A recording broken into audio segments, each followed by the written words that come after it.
Yeah, but closer? you Is don't that a work. thumbs up? Okay, all right, cool. Hello and welcome everybody again to FH 5 Days, Year 4, Day 5, hour, I don't know. So who's been at 5 days more than once already this week? Yes? Ooh. And you came back further? Who's tried to live stream at all, just even for seconds? And who abandoned it after, just because live streams sounds good, but, right? Am I right? Watch it after. All the recordings will be available, so you can always check, and then you can fast forward through the 15 minutes of us gathering around the table that we just had. That's on there, but we'll cut that off when we share the recording, won't we? Editor. Yes, that's part of the fee we... Yes. So, and the VAT is... Okay. My name is Brett Kobe, and I lead what we call our digital, social, and creative strategy team here at Fleischmann. Hopefully we've met before. If not, let's meet after. And hopefully you've met other members of the team that you see floating around. And maybe someone even tapped you on the shoulder and said, will you do a video later? Did anyone do that? With their shoulder tapping? Yes, because people want to do videos. It's good for your personal brand, and it's good for us selling things to people. So I think this is a win-win, right? So what today is not about, what the whole week has not been about, is selling stuff to you or even giving you tips and tricks. What it's about is not that you walk away with something tried and tested and easy and like how to write the best tweet. Do you have any slides about how to write the best tweet? Okay, thank you. Because that's not what we do here, right? What we want you to walk away with is a point of view so that you get all these kind of these thoughts and then things that have happened before, and you go back to your own organizations, and then you can think for yourselves about how you put that into practice. No one at your organization in Brussels is going to be asking you for grand strategies usually. They're usually asking you how to mitigate risk and how to not F up stuff, right? It's generally like the Brussels way of doing things. We're more lawyers than communicators, which is a good thing because, you know, big fish, small pond. It's good for comms people, right? On the other hand, we have to always kind of fight our way into the boardroom so that we can make an impact. And what we're going to do today is really awesome. So what I wanted to do, there's obviously election campaigns around Europe going on right now, and I thought all those people are out there kind of putting out this simple message, trying to get people to think one way or the other. It's a complicated time in Europe.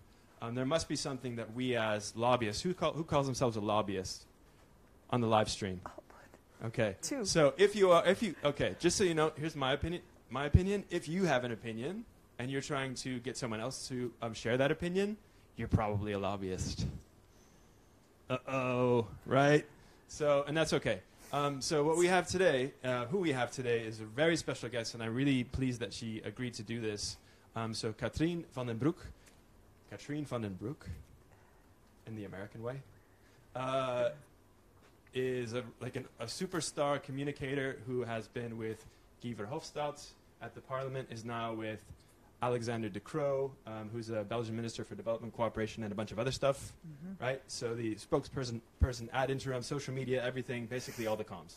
She does all the comms. And she's been around with her own company, Bam Boom in English. Bam Boom. Bam Boom. And that's officially, she's here as Bam Boom today. Officially. You understand live stream? This is just Katrien being herself, sharing opinions that she gathered from just general stuff, right?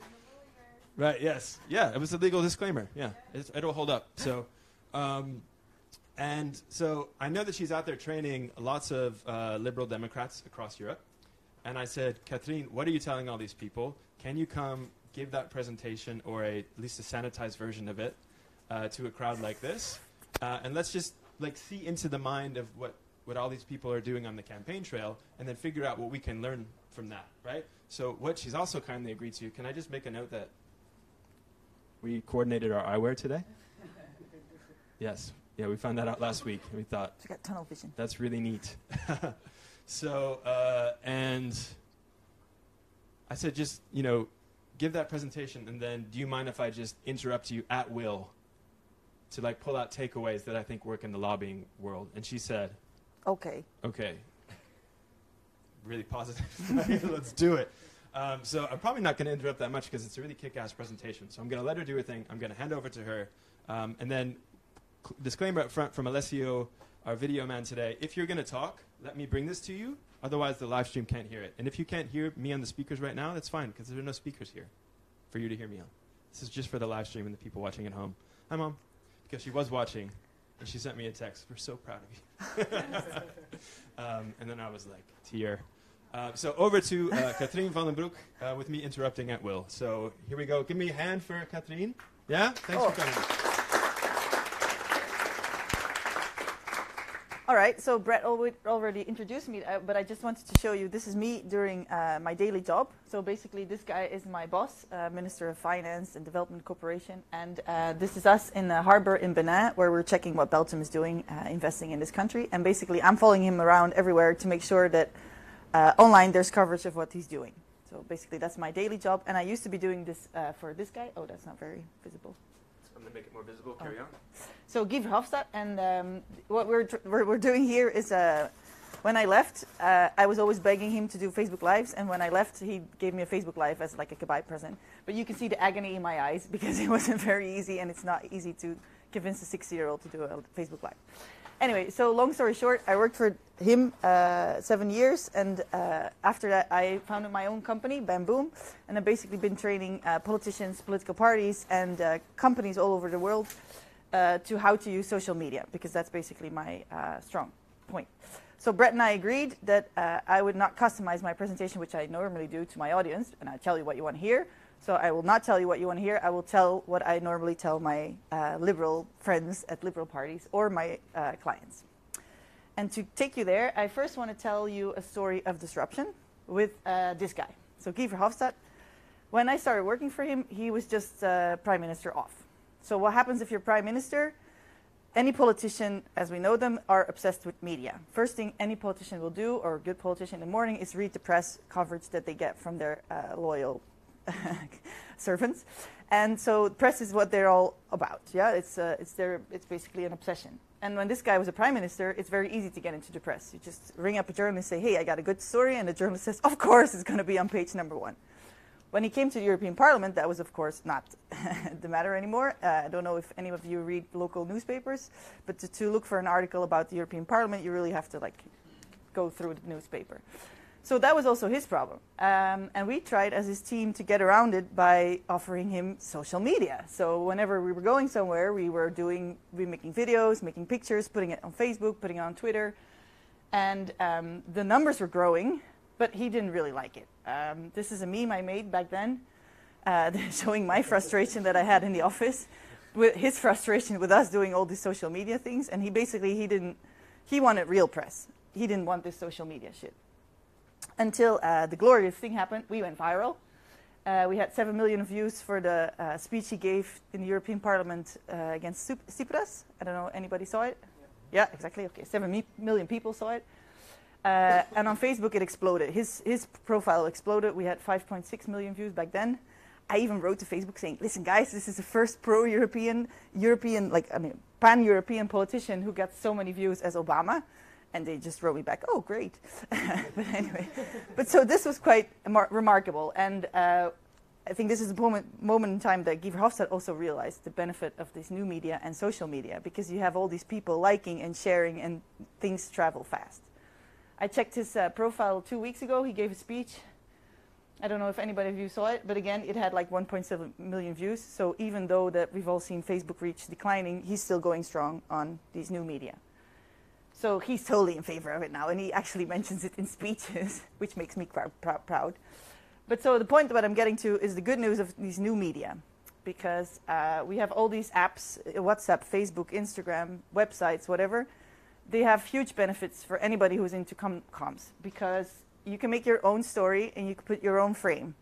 If my minister goes to a TV interview and he's put next to another minister who has like really annoying views and who takes him into the debate, that sucks, because we want to have our story going across and not some journalist pushing you in a corner. So your own media gives you this advantage. We all have a bit of a love-hate relationship with journalists, so this kind of circles around it. Second point is that people are carrying your information. It's shown in statistics that people don't trust information that much, but what they do trust is what their neighbors or their friends or anybody personal says. So in this sense, we can bypass also this distrust. You can see companies, I mean, some of you work for companies. This is interesting for you. This is the moment where you should actually intervene. Intervention. News from friends. Who are the closest friends that we would be? Who are, I mean, like, you know, we want to get closest friends to, I don't know, I don't have anything smart to say. Okay, that's okay. Interruption safe for later. Going back. So I was just enjoying the presentation. Oh, okay, all right, okay. So another point, advantage point is you can repeat yourself. If I'm a politician and I'm in favor of gay rights, I can call a journalist one day and say, hey, I'm going to march into Belgian Pride and I'm going to be there because I'm really in favor of gay rights. And the journalist will say, okay, I'll make something about it. But he won't do that the week after, and he won't do that the week after either. But on my own channels, I can say every week that I'm in favor of social media. So this is another really big advantage. Another one, and I'm going to show you this video, is of course what we all know and what was the point of the whole thing, is that you can go from zero to hero online. Anybody know about the egg? Okay, well, just let's watch it for fun. Last few days, an Instagram photo of an egg has shocked the world. And no, it's not because of the picture or the caption. It's actually because of the amount of likes that the post has gotten. Previously, one of Kylie Jenner's Instagram posts was the most liked post on the popular social media site, with 18.6 million likes. However, a photo of an egg posted on January 4th, 2019 quickly passed the previous record-holding post. This new post, now referred to by many as the world record Instagram egg, has 50 million likes at the time of this video's production date. So what exactly happened? And how and why did this post get to the top so easily? Now, if you live in the 21st century, you have probably heard of this Instagram post. And for those who somehow still live in a cave, here's what the photo looks like. As you look closely at the photo, you might be wondering what was so special about the post that caused it to amass over 50 million likes. But first, let's put this into perspective. A megacity, by definition, is a city with over 10 million inhabitants. Hypothetically, if everyone who liked the Instagram post created a city together, this city would have a population that is greater than the entire population of Canada, and become the world's most populated city. When the photo of the egg was first posted on January 4th, 2019, it gained around 8,000 likes in the first few days following the day that it was posted. While some would think that 8,000 likes is not a large amount, keep in mind that this was a new account with close to no followers at the time that this picture was posted. These early likes brought a considerable amount of attention to the post, which gained popularity on other social media sites, the most notable being Reddit and Twitter. Many people wanted to take part in the breaking of a new world record, and a pyramid effect quickly took shape. And as they wanted to break the record as soon as possible, many began to encourage their friends to take part in this event. Soon after, the post broke the world record, and is still experiencing exponential growth to this day. Although not much is known about the person who posted this photo, what we do know is that it's someone living in London, who only has around 400 followers on his personal Instagram account. Finally, since the record has been broken, a new post by the same account has emerged, with a photo that shows the same egg, but with a small crack. Now, if anyone knows anything about what this might mean, leave your thoughts down in the comments below. With that said, I hope you learned something from this video and found it interesting. Keep in mind that there are lots of videos coming soon, so turn on your notifications and stay tuned. Thanks for watching, and I will see you in the next video. There's actually more eggs now if you go and look at the profile. But so yeah, one of the advantage of new media is that things can go viral very quickly. I'll get to why this actually went so big at the end, so please stay with me. So next positive thing is targeting and ads. I guess some of you have done already ad campaigns on social media. Put your hands in here. Okay, all right. Okay, so basically the advantage of it is that things don't work organically. You can still put money on it and then still reach your audience. And a final positive thing is this dialogue. As a politician, it's very important that you talk to people. And back in the days, we were supposed to go on the streets and on markets, which is one of the most dreadful things to do, to be honest. But so then now we have some new rule with the online media is that you should meet them 7 times before the elections, but you should meet them also every day online. So that's a way to go around this meeting them in real. So basically, this new media gave us a huge microphone to connect with our voters, and also gave us a way to bypass media as we know it as mainstream media. So I thought this cartoon really says it all. So bye-bye mainstream media. Everybody knows what mainstream media means? MSN, yeah. So it's basically a Trump. Basically a Trump term now, Yeah, just so yeah. we know. If we use that acronym, we're basically, he's won. He's one. Yeah. I'm just kind of playing. Okay. But he's co-opted that term just like he co-opted fake news. Exactly. Side note from an angry American. Okay, we got him right there. All right. Okay, so that was all the good news. Now comes the bad news. Because most of my politicians, they're like, "Hey, I've been using social media all the time, but this is the problem. Nobody likes my posts. Nobody shares my posts. Nobody talks about my posts, and I don't go viral at all. And my visibility just stays very low." I have a friend of mine who's now running a campaign in Germany, and she's doing all these Facebook lives. She goes on the street and talks to people, and it always has 300 views. And she needs to get, I don't know, more than 10,000 to get elected. So basically, it's not going anywhere. Why don't you like me? That's the question they all ask. So basically, there's a couple of reasons. First of all, the algorithm. And everybody knows what it is, or do I still need to go into it? Jealous? Okay, so basically, this is the Lady of Liberty.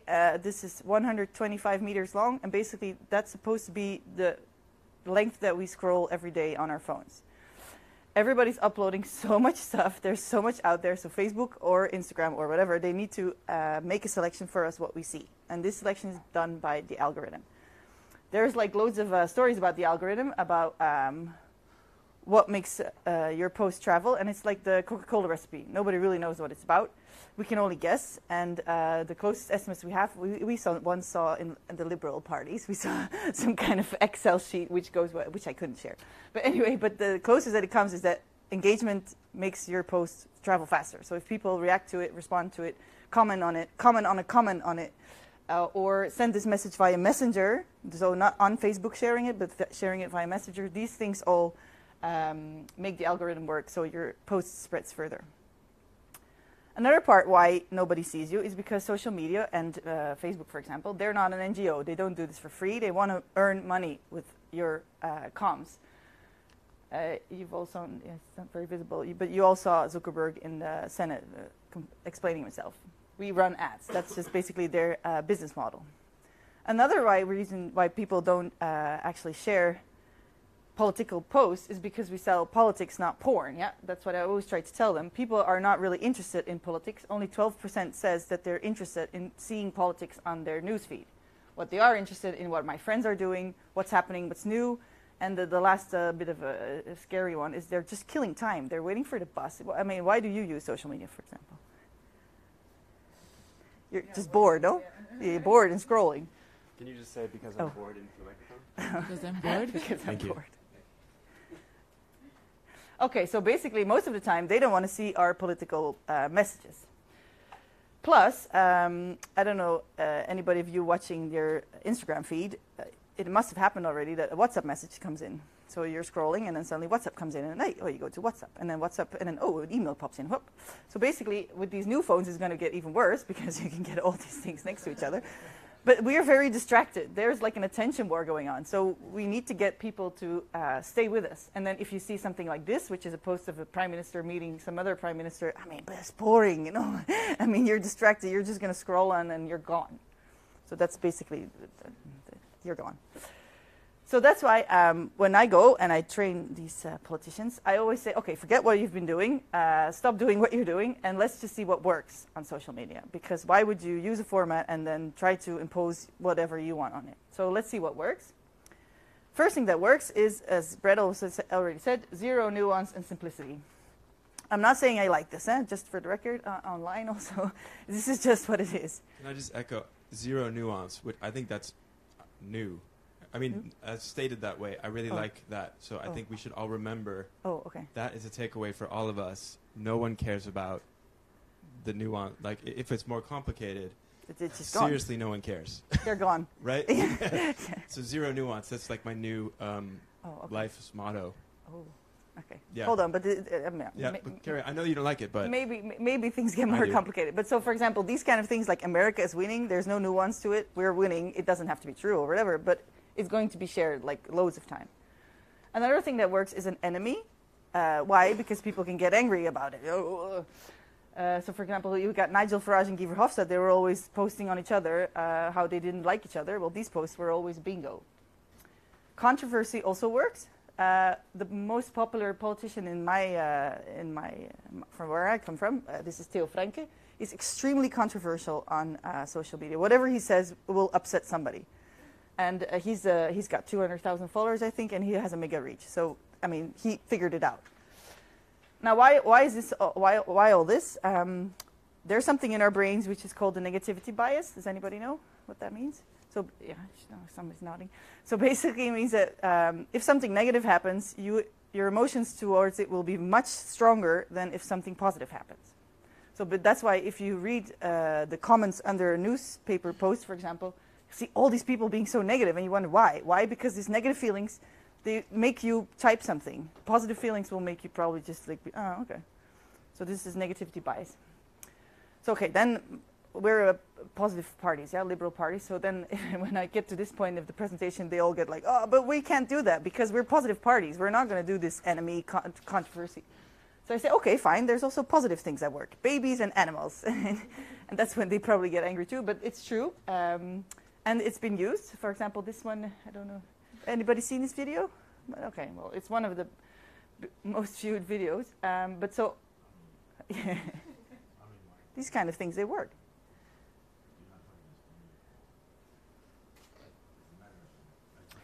Anyway, but so politicians use it. So this is Baudet. Oh, were you trying to?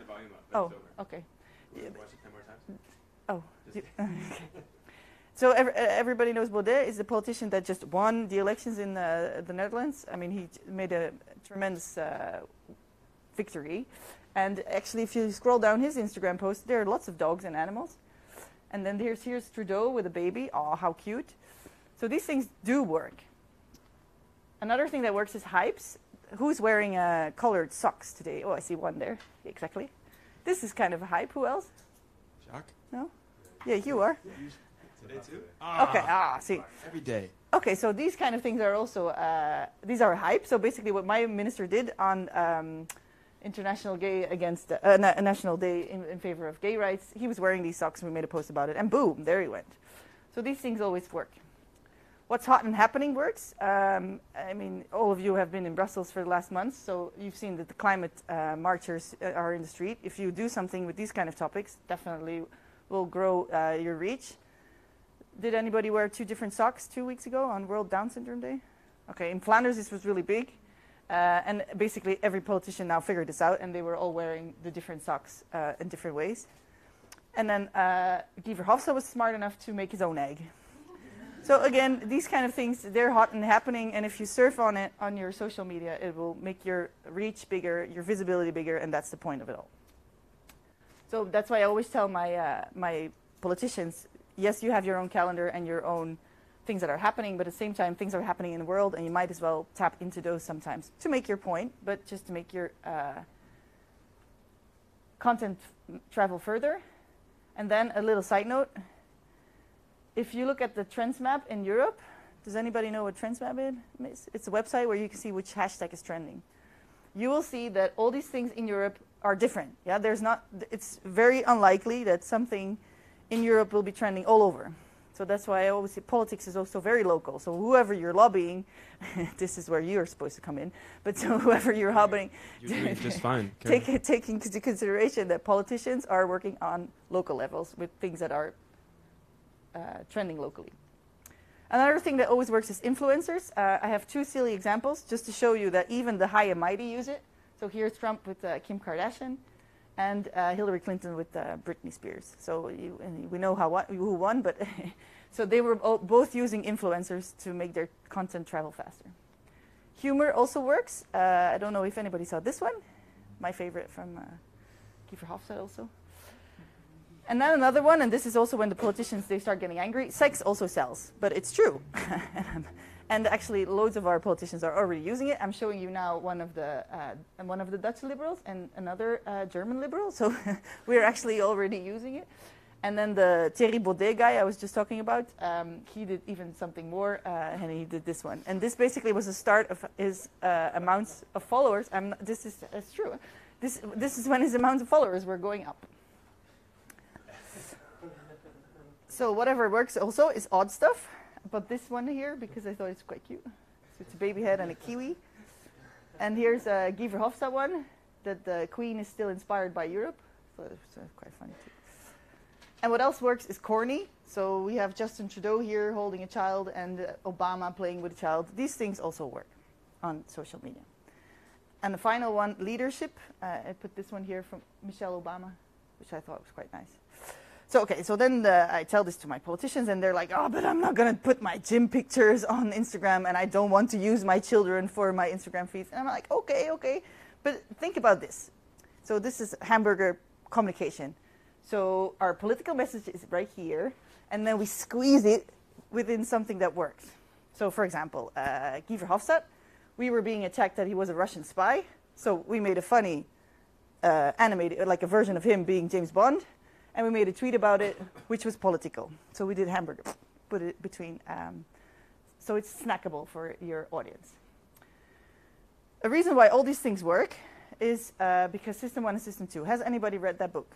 Thinking Fast and say, oh, I see you people. Okay, for the ones who haven't read it, there's a little video.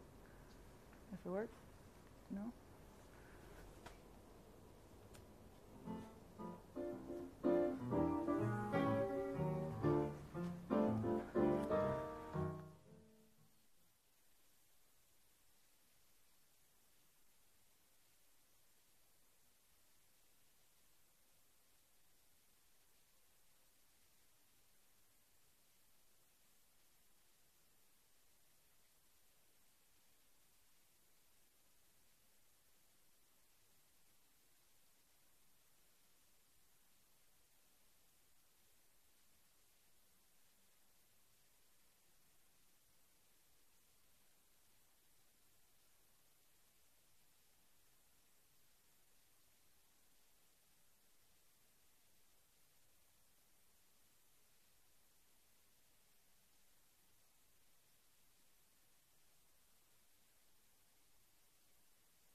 Probably will stick to System 1, which is basically the psychological reason why all the things that I just mentioned work.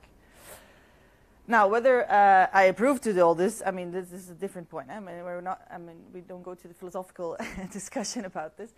And what is happening now in our world, I'm not sure it's a chicken or egg discussion, whether it's social media who has made the world gone crazy, or the world has gone crazy and social media is just like the illustration of it. But so we live in times of chaos, yeah? We have this guy as the president of the United States. Can I get an angry American? Exactly. He won the elections by tricking many of us, or many of you Americans, by using Cambridge Analytica. Definitely me. Yeah, I definitely didn't see it coming. You didn't see it coming. But anyway, they used Cambridge Analytica to target people, to give certain people certain messages, and basically people were getting fake news all the time. So this is the world that we're living in, also with these social media. We also have politicians all over Europe who are doing these emotion-based politics. So on the right side, on the left side, you will have Orban, who's playing on the emotion of fear and who's getting his votes by scaring people that there's like loads of migrants coming. And on the right, you had the positive emotions of we're going to change everything and hope and all these kind of things. So people do actually, politicians already use these emotions to win elections because we live in a post-truth world. And basically numbers, for any numbers that there are, there's other numbers. And I think the best example is climate change. I mean, I read an article this morning about the Great Barrier in Australia. I mean, it's dying. It's so obvious, and still there will be people denying it. So they have their own truths and their own numbers. So, but this is unfortunately where we live in. And it also means that like evidence-based policies or politics are somewhere hard to find. And I think, I don't know if anybody of you saw the votes in the British Parliament last week. This is kind of, the Brexit for me is the ultimate illustration that everything's gone crazy. So what do we do about this? The way forward, per political parties, we need to deal with these new realities as well. And what I see is that we're putting much more effort in a choice of wording because everybody's playing on these emotions. We are going to go for wording that also bring up these positive feelings. Yeah? Okay. Another thing that we do is we use much more imagery. There was an article 2 weeks ago about how politicians are hiring image experts. Why? Because everything has been online, at least everything is visual, and these visuals will bring up emotions which will make people, which will convince people about our opinions or not. And they actually stick to our brain more than text. So I put one slide in for how to make a good tweet. Tweet with images to work better. So here you have your tweet. Another one is, since we live in these, hold on, I'm going to put this one. I want to put this slide. So we're living this post-truth era where there's no, it's not clear who's on the right side or not, but it's going to be more about belief. Yeah. So for example, can I just mention that the person on the left is Eusebio. Where's Eusebio? Is what? Yeah, that's you, right? That's like totally you. Am I right? He's here. Okay. Thanks Hello. for coming. Just for that, you can collect your fee on the way up. Yeah. Okay, but Sorry, so people are looking for people that they can believe in, which Very means useful interruptions from me. Yes. I promised I wouldn't be irritated. So people are looking for people to believe in. So basically, this is what our politicians are doing. They're associating themselves with greater people because then we can believe in them. And another thing that we see happening, this is again our biggest party in Belgium, there's a lot of colors in using in comments now. So for example, they will do everything in yellow, and he's always wearing a yellow tie, and even like a yellow dot over here. So since people are, everything's going fast and everybody's in system 1, colors are getting more and more important. And then finally, the people. It's all about the people. There's 2 reasons why. First of all, with all this new media, that has given us a megaphone as politicians, but it has also given our voters a megaphone. And I remember perfectly a meeting in the European Parliament where an MEP was saying, and I get all these questions on my Facebook page about this file, and I don't know what to answer them. And she was really like, she was stressed because of people asking her on her Facebook page in real all these questions. So the audience has a voice now, and the angry audience also has a voice. And because of the viral effect, they become very plenty, very fast. So this is my favorite slide, where I always say that there's a communication pro, and then there's a community manager. Because of the social media, it has become much more about what your audience is saying and what they're doing. And if you treat your audience nice, they will spread your message.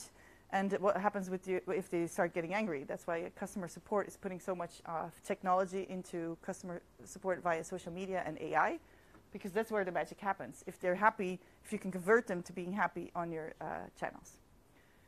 The fact that the people have a voice now also changes the way we communicate in the more like, what's in it for them. Copywriters already know that, but for social media managers, it took a while. So it's not going to be more like, hi, here I am, and this is what my opinion is, and please vote for me. But it's going to be more like, hey, you want this to happen, so I'm going to be the one that makes it happen for you. So you reverse the comms in the what's in it for me version. You also try to include as many people as possible, because then they will be able to make your news travel faster. Now, the fact that I said it's all about the people now puts into question, is this populism? And raise your hands if you say yes. There you go. Well, this question is an interesting conversation that I had with Guy Verhofstadt, because we were discussing how you do these pollings. And then if you do pollings, you know what people think. And if you know what people think, you can put your politics towards what people think, because that's when you're going to get elected. And he said, no, it's not going to be polling. You have your opinion and you have your stand of view, and then you're going to convince people about it. So you first find out how they feel, and then there's your point, and then you're going to move them towards that by convincing them. And that's what we see when now, for example, I don't know if anybody's following Beto. He's on the street all the time.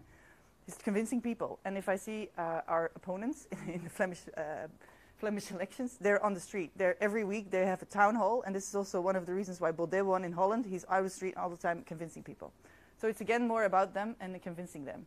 Because we got flying voters now. Yeah, in Dutch you say zwevende kiezer, but there's many people who just decide who they vote for 2 weeks 2 weeks before the elections. And I wanted to tell you an anecdote. We have elections in Belgium on 3 levels, and they made now a test online where you can say what party you're for. And in my office, which is a Liberal office, everybody did the test. But strangely, they didn't end up with the Liberals. Why? Because things have gotten so complicated in the world, and it's not just ideology anymore. It's not very clear. I mean, Greens are very clear, but for the other ones, they're all like a bit in the middle, so it's not clear anymore. So that's why this simplicity and zero no ones becomes very important in our comms, so that people know what you stand for. Another thing which I wanted to show you is the amount of people that are working on social media in political parties. So this is, and again, N-VA, one of the biggest parties in the There are loads of them. Yeah, this is just the one that got on my screen. But if you scroll down, there's more of them, just to show you how important online media is. And it's going to probably go in the next direction. I met people who are using AI for customer support. So to put these algorithms and bots and I don't know, all these kind of things on customer support. But this will probably move to politics anytime soon, so that we can feel what people are feeling and then use, again, these feelings to put other feelings on it. Final note, I wanted to give you the idea of the duck. A marketing company once gave it to me, and I thought it was quite cool. So basically, if your audience are ducks and your online channels are feeding them, you should consider it like breadcrumbs. You're always giving them breadcrumbs. Every day you post something about it. And if they start liking you, and if they follow you, and if they believe in you, then they will come closer to you. So that's the idea of the online comms. You always spread crumbs, and they will come closer to you. And then, of course, you have to cherish them, like Joey does here. And then they will tell their friends and their neighbors, and then suddenly you get loads of them. So yeah, I have one more slide. I've been talking about online communication a lot, but there's of course still the offline world, and I think the bingo is in campaigning if we can make these two things connect. Another one is of course if you stand out from the crowd. I want to come back to the egg. Why do you think that this egg got so viral? No? It made the community. Yeah, it made. It made the community out of everyone, like everyone wanted to achieve that. Yeah, project. everybody wants to be part of the challenge. Mm-hmm.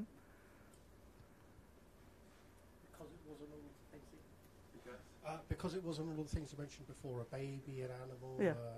But it was just weird. Yeah. I think one of the things, it was just weird. And I mean, there's so much stuff happening online every day. Every politician goes to a meeting and you see them all posting, oh, I'm at a meeting now. Yeah, we've seen it. Everybody's at a meeting. But this kind of like this horse or this egg, those are strange things. So these things will actually still get attention. So yeah, questions? Cool. First clap because it was awesome. Wow. I didn't interrupt that much because I was completely captivated. But now I want to do some quick takeaway stuff because I was like making some mental notes. I think there's two streams to take away. One is just the principles of communication strategy that you're using, which I think is more important and the better point of view to have. And the other one is using all these tidbits to lobby better, those specific people. So I'd say let's focus on the first one because it's more universally useful. And the other one, it doesn't have to be like an insider. Oh, now we know you, and now you're gonna get all these lobbying meetings, and you only take the ones from Fleischmann anyway. So, so just on the communication strategy side. The thing that is like super tweetable that you could put up right now is this zero nuance hamburger, right? Yep. Which I really, just the principle of zero nuance is that nobody really, and my reflection is that people naturally want to make a binary choice. They want to choose between one thing or the other. They don't really want a third thing. Third things are complicated. And when we were talking about this last week, it's, you may have a big issue, and there may well be 10 different perspectives or 10 different parts. There may be 10 sides instead of 2 sides. And that, at a certain part of an issue, like maybe talking with an MEP or whatever, they're willing to, they're still in that 10-side stage, but the moment that it hits the media definitely doesn't have time for 10 sides. Oh, no. So then the media decides which are the 2 sides. Yeah. And then, because that's just what they're going to do. That's just how media works. They need to frame things simply. Yep. So then And they have to make a fight about it. Like, it's not just 2 sides. It's this one against this one. it's one versus the other. So they're gonna take it there. And then you can decide once that happens, because the politician then has moved on, and this is now a binary choice, and he or she has to pick a side. So if you come in and say, oh, well, there's a middle ground, and maybe you can explain the middle ground, and that's your point of view, but you have to explain that with zero nuance, so that it becomes one of the 2 sides, right? So he or she, keep saying he because you're working mostly for men, so that's why, but you could be working for women, and No. they have to be able. You have to give them enough of that. Convince them that your position should be one of those 2 sides, and that they have a platform to do that. And it seems like you have to do that with zero nuance, and you have to do that in a way that can convince them and can convince everyone else, like their constituents, that this is the will of the people, right? And I think that's what's really new. It's always been the idea in Europe or in politics in general, that whatever you're supporting is the will of the people. But now people are really Vocal. yeah. have to pay lip service to that, and not pay lip service, but that's the founding principle. So how can they possibly support it in a world where they have all these, you have your Orbán saying, or you have your Trump saying, we're winning, or immigrants are bad. They're being super simple, super unnuanced. They're framing the one side of the story. If you want to frame the other side, then you're going to have to come in with something simple that says this is not only a winner for various reasons, but this is also what everybody wants, and here's the proof for it. So let's all be in this together and give the people what they want, right? And I think that's a new thing.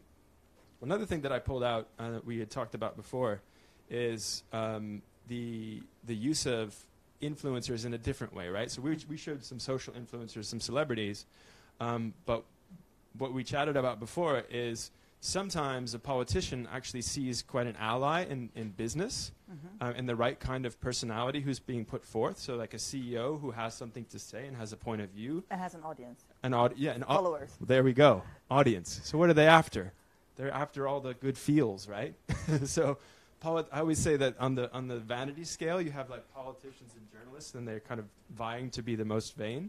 So if you know that they're operating on these basic human impulses, why are you not catering to that, right? Why are you still showing up? I mean, we don't have to go the whole, Brussels doesn't know how to communicate. Like we've had that session since the beginning of Brussels. We're not going to go there. But if you look at what's changed so much in the past few years, it's just, it couldn't be any clearer what you should do to succeed. Will we all, as lobbyists, be able to do that? Because let me ask a question. Does anyone work for a trade association, for example? Yeah? Does anyone work for a company? Is it really easy to come to a common position, even at a company, or to keep things simple? Could you narrow down, like, what are some taglines we saw there? Controversy. But enemy. What were the bad guy taglines we saw? What was Theo Franke was saying? Immigrants are bad, basically. Oh, yeah. It was like, immigrants suck. Or it could be, anyway, we don't have to go back to it. But essentially, could you boil down what you want to say to a tagline? Could you do it? Is it even possible? I'm not sure. Have you ever tried? I'm not going to give you the mic to respond. So does anyone have like an opinion, like a story when they tried to make something simple and they succeeded or failed? Who's going to be brave?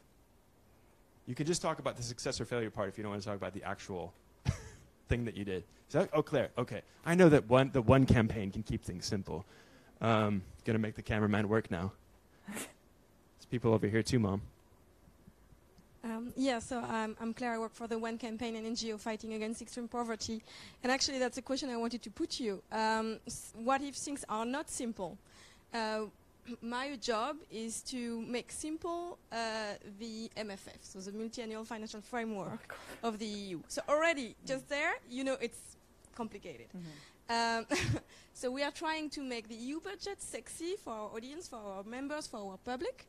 And of course it's really difficult. So we are a bit torn in between making it geeky and talking to the people we want to reach out, so the people we want to lobby at, or making it really, really simple and talking about, you know, like the babies and the and the dying there, you know. So, but this is like the old world, also presenting our issues, like you know that you work on this topic, presenting our issues, extreme poverty, through the eyes of like a picture of a kid dying. That we don't want to go there. No. So, how do you present something complicated? I don't think we have squared it, even though we are working on it so far. Yeah, we tried. So I don't know if you have any tips on that. First, maybe Okay. Catherine, if you have a response. Okay, I used to work in the parliament there in the comms team, and we had every day we had press releases about stuff that is so complicated that nobody understands. And what we always try to do is narrow it down to a very concrete thing which changes for one person. And if this person, if you can make a story out of what it would change for this person, and then this person could actually, people could recognize themselves in this person, then it could also start living online. So you have to make it really like it's about the people that you're actually, don't make it about regulation in Europe and it's complicated, but really about very concrete. What does it change tomorrow for Bob who lives in Antwerp? How his life will be different. And then if Bob understands that how he will change his life, Bob can then convince his friends to say, hey, Steve, it's also going to be for you. So maybe you can share this information. Is there an element, so trying to convince Bob and Steve in Antwerp are one thing, but trying to convince their MEP, for example, or a commission official or whatever, we have many different buckets here. So what is it, like speaking to the vanity of those people and what they want, like what they need, right? How can we build campaigns that make them look good, I guess, right? Like they have, you have to answer the what's in it for me for the politician if you're on our side of things, right? What's in it, how do we do that? What's in it for them? What do they want from us? Anything? Something? Yeah. What, from the lobbyists? Yeah, or from anyone trying to, yeah. So how do we get the general public audience and the politicians on board with this, with our ideas? Okay, first of all, I think your audience needs to think that this is what they want, and then you need to prove your politician that this is what they want with some polling. That's what I would say. Polling. Who does polling? Oh, guys, Who's got the data? Who always has who has data. tons of money to do research to support your strategy? Zero. No one ever does it. Never. We're always like, you should do some research. We're like, nah, let's just make the video, dude. Right? Don't do that. But yeah, we have data. Yeah. I mean, why wouldn't you use it? so politicians are using data. We're we into are. the how to lobby them now. Slight pivot. So if we don't have the data to say that the people want this, then we're not super credible with the politicians then. Well, next part is that you can start, I mean, I've seen these campaigns running around that you have zillions of people sending you emails. I mean, that kind of can give them the idea that the people want it. I'm not saying so. Trick them into thinking the people want it. Exactly. That's another one. Off the record. Totally on the record on the live stream. So, Oh. yeah. Okay. I mean, it's not easy not to crack, Claire. As you know, this is your full-time job to figure out how to make it work. But So, I feel the pain. yeah. I've been doing the same thing. And Sanjeev, you had something? Yeah, I was going to say. Oh, sorry. Yeah, I was going to say I've kind of used social media tactics without social media. So, in answer to the question and to the comment that our colleague from the One campaign made is that I think my concern is that we try and apply too much integrity and take the old value of integrity and try and transpose it into this kind of virtual viral world, and that's a mistake. And actually, there should be no shame in lying. There should be no shame in being constructive or economical with the truth. So I did a campaign in the European Parliament where instead of talking to the MEPs, we went straight to the assistants and we created a Cool Kids. And this was a piece of climate legislation. I work on climate change, and it was blocked by the biggest part in the Parliament, EPP. We can talk openly. Their president said we will not touch this piece of legislation, so it was killed. And we were going in and with factual arguments about like climate change is important, blah blah blah, and everything. So I basically convinced a lot of corporations in the coalition that we should produce stickers. and a little postcard. And the idea was to give it to the coolest assistants, who were basically the ones who were organising all the drinks, Platlarks and Zonnekamp and places like that as well, and then get them to start giving it to their best friends. And then before long, we had all of these MEP assistants who would go around saying, well, actually, I've got this really cool badge, or I've got the sticker on my door, even the commission have it as well, and so on and so forth. And it was a hunt for getting the badge. And of course, to get it, you had to come to me. So that way I control the message, and you are going to tell your MEP to vote for. And we lost the vote twice. We won it on the third time round. But this was all basically to stop talking about facts and people's values and positions and science, and just literally turn it into a I'm a cool kid campaign. But this was before social media, because I don't understand how social media works. I just thought I'll do it in real life.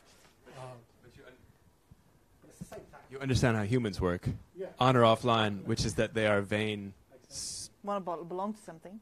simple creatures. But it's a bit sad that this is the way, but it did work. Yeah. That's your comment. Yeah, but we could all get really cynic about it, but I think liberals will always try to keep their integrity, and we won't do negative campaigning, which probably ends up that we're not such a big family, but we try to be, we keep our integrity. It's a tough question, right? To figure out, should you always take the high ground? And I'm not saying that this wasn't the high ground. It was just a simplification of what you were trying to say. It's also about climate change, hard to argue with, for most, hopefully, except half of my country. But then it's kind of like, to what degree can it be simplified? And I think that's where everybody usually gets stuck in Brussels. So many clients that we have, is they say, just like you're saying, Claire, it's not that simple. I think even what you have is simpler than what most people have to deal with, where they have to, something very obscure and very technical, and then they're really unable to blend the off and online worlds, because the offline world is typical Brussels world, and most people in Brussels are technocrats, either in the institutions or not in the institutions, or technical people, right? So they know too much. They know all the details. And when there is an element when you're lobbying in Brussels that you do have to bring those technical details. That is part of it, and there's a layer of that. The problem is that it's not the only layer, right? There are other layers. So you can do your very nuanced story at one level, but you're going to have to simplify it at this level. And the trick is getting your organizations to be on board with that extra level, and that you're deliberately simplifying. You're deliberately going for a zero nuance hamburger at that level, and there's plenty of room for like a multi-layered something, other food metaphor at this level with all the other stuff, and you can bring your technical detail and go to your working groups, and then you can do your delegated acts. Like, go nuts with the detail. Let me work up here, right? And that's, do you guys find that you have the technical side? Have you ever broken through and said, let me work up here, and they're like, I trust you? No one is trusted to work up here. Do you get what I mean by up here? Everyone is nodding for the live stream. So, so I just keep having thoughts until I Get interrupted. Until I get interrupted by myself. Are there other questions for Catherine, or just about this kind of stuff? Anything that's on your mind about the campaigns happening now? You want to keep stuff simple. What else can we learn from what's happening right now in the world? Like, are you doing anything differently now? If you are a lobbyist, or you're not, you all are. You definitely are. We just met. The live stream can't see you. Don't look over here. Don't look. I know. That's a true lobbyist tactic. But they should do a viral campaign about that it's okay to be a lobbyist. Yeah, I am a lobbyist. About once every 3 years, there's an op-ed that comes out in whatever it's the thing, European Voice, Politico, in defense of lobbying. And it's some young buck who's just joined a consultancy, and then they have to just say, like, wait a second, people don't like me now, and I don't understand. Oh, yeah. But it's important for democracy, right? So the campaign has been done, and like in the end, nobody cares. A new name, then. We're still here. So do you feel like, this is a question, are you doing anything differently between now and what you were doing maybe 2 or 3 years ago in light of how the world has changed? Very big question. Someone's got an answer for this. And maybe the answer is no. We're doing everything all the same. Who's got a yes and who's got a no? Sanjeev, thank you for coming. This is why we let you come. So the one thing I am doing differently now is I've discovered Twitter. And I haven't got my head around to Reddit and Instagram and everything else like that. But I know that you can actually have a really good conversation, and you can actually really build some momentum just by getting one MEP or one political party to engage with you in a Twitter conversation. You've got them. And that's far more effective than actually having a physical meeting with anybody. And I just find it actually much more cost effective as well, because the time you can send a tweet at any time. You can send a tweet, from bed and something like that as well. You don't have to dress up and look smart, but you just literally have to be catchy and simple and ask a question which you're either going to get the response you want to get from, or it's a provocative thing and they're not going to reply to you. Then you keep on saying, why haven't you replied? Why haven't you replied? Why haven't you replied? And it's just it's what it's done is has made Twitter for me has made advocacy that much more creative and also fun, which is totally different from writing a position paper and then getting into the parliament and stuff like that as well. So that's the thing I've done different. Awesome. Other things, stuff you're doing differently. It doesn't have to be about social. And I want to make some clear takeaways about why this was not a social media session. And if you take that away to your bosses, then you won't be any further because they will not care, right? It has to be about the principles that are driving that. You can assume that people will understand what that is, right? So instead of walking in, and I'll come to you in a second, Claire, because I would love to hear from you. But first I'm going to be on my soapbox, since I did organize this. It is my right. Is that if you go back and say, boss, I went to a session on social media and Twitter, Instagram, virality, and that's what they're going to take away. Even if you give them all the really great theory and the knowledge up front and this book. Is this a book about Twitter? Is this Twitter on the cover? No, it's not, right? So what you want to take away, which is, again, not the tips and tricks. You want to go back and a few takeaways. Simplicity, zero nuance hamburgers, right? The vanity of politicians from a lobbying perspective. The need to demonstrate the will of the people for what you're doing, right? The need to engage people in a connected way so that they get this peer recognition that they're doing something. I could go into a whole new power speech right now, which I won't, which I did in other sessions too. Just the need to understand how communication channels work. So understand that the world is connected as it is, right? That we're talking to people who are doing election campaigns now. There's a reason that Catherine is all about social, and then there's a whole army of social people in a political campaign. So the takeaway, you're never going to get an army of social people at your job. It's not going to happen, right? So you don't even try to sell that. What you want to do is go up top with the strategy. And then you want to say, you don't have to completely say, we're stopping and we're doing social. No, what you're doing is you are adapting to the modern world of communications. And that seems like a very sound thing to do, doesn't it? Should we just ignore how communications work right now because it's out of our comfort zone? So we just say, front page of the FT, that's media to me. It's like, and who are you? Are you the audience? Like, you're literally effing nobody in this equation except the one who writes the checks, right? So, and if you want to keep getting checks from your members or from your CEO or whoever it is, then you're probably going to have to kind of get with the real world. And it doesn't have to be that you're writing more tweets. It's that you're doing strategy at a higher level, and then you're just adapting to what is actually happening. Such a problem in Brussels, people wanting to make this about Twitter and saying, okay, I'll hire an intern, or you know what, I'll get a junior person on staff to write the tweets, and then I have nailed all of that. And that is just not it, right? So you have to come with a point of view up here. Don't mention Twitter. Don't mention social. Mention modern communications and winning, and then you're getting closer. So Claire, I'm coming back to you. That was just like one of many soapboxes to come. So, yeah, I was thinking about your question. What are you doing differently? We had a campaign in 2014 around the European elections, and we are doing one this year around the upcoming European elections. And there's one thing that we were not thinking so much about 5 years ago, is the trolling. Is when we are present on social media, and particularly our volunteers, when they are present on social media, what do we do if they are facing trolling, if they are facing fake news and, like insults, etc. I don't remember this is something that was so present back then. So I was wondering how to, we take the position not to answer, but is there another way to respond to trolling? because the zero nuance, like that's them, right? So how do you answer to zero nuance with zero nuance, basically? I think that's that's one for me. Katrine, this is for you. How do you deal with trolls or troll armies?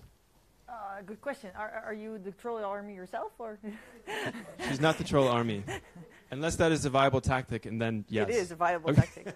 Okay, so hold on. I went to South by Southwest 2 weeks ago in Austin, which is basically like the conference with all the new tech innovation.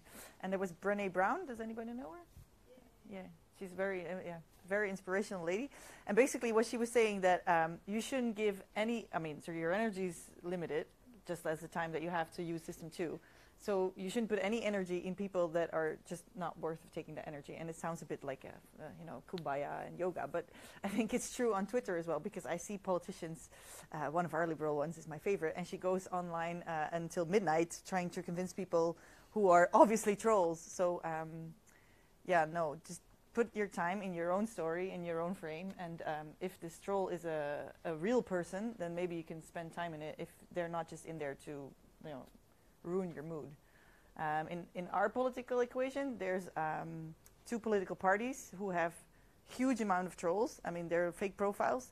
I've been studying their movements for the last 2 months a bit, and they attack. So there's one tweet, and then they just all come in. And you can see that they have the same phrases, the same frame. They use the same words to actually undermine your message. So it's a deliberate attack. And I think some time ago, our politicians were really nervous about these things, but now they're just like, they're just amongst themselves, confirming themselves. So it's not, you have to be like a bit immune for it and then just ignore it. It's a tactic, it's a way to destabilize you, but in the end, they're not real people. On Facebook, it's different, because on Facebook, there's also fake profiles, but there's also really angry people who are just real. I take the time sometimes to check who are they, and they're like 65, angry, and they have 2 kids and live somewhere in Flanders, and they really feel they're angry. They're not trolls, so just always check if they're real or not, and be aware of the real trolling. We got a security briefing from Belgian government now for the elections, and they are warning for Russian influence. So these things are just not in movies; it's happening also. So watch out in what you put your time in. That's what I would say. Yikes. Scary. Yeah. It is. Little low point in the energy you just I'm sorry. created. They also told we're us doomed. you have to watch out for profiles who post cats. Yes. It's really in the security briefing. Okay. Yeah. Cats. Isn't that's a much nicer thing to think about? And babies. Yeah. This thing. That video. So. But there was good news from Facebook yesterday. They're putting in this new verification thing, so that if you do create ads, that you have to be verified, which basically means that they can be less cheating on the ads for elections. So it cannot be Russian people making ads for, I don't know, extreme right parties or something. So that's good news. That's good news. Cool. Thank you, Facebook. Yes. So I think it's always nice to end a little bit early, and then we can talk afterwards. Otherwise, everyone runs out.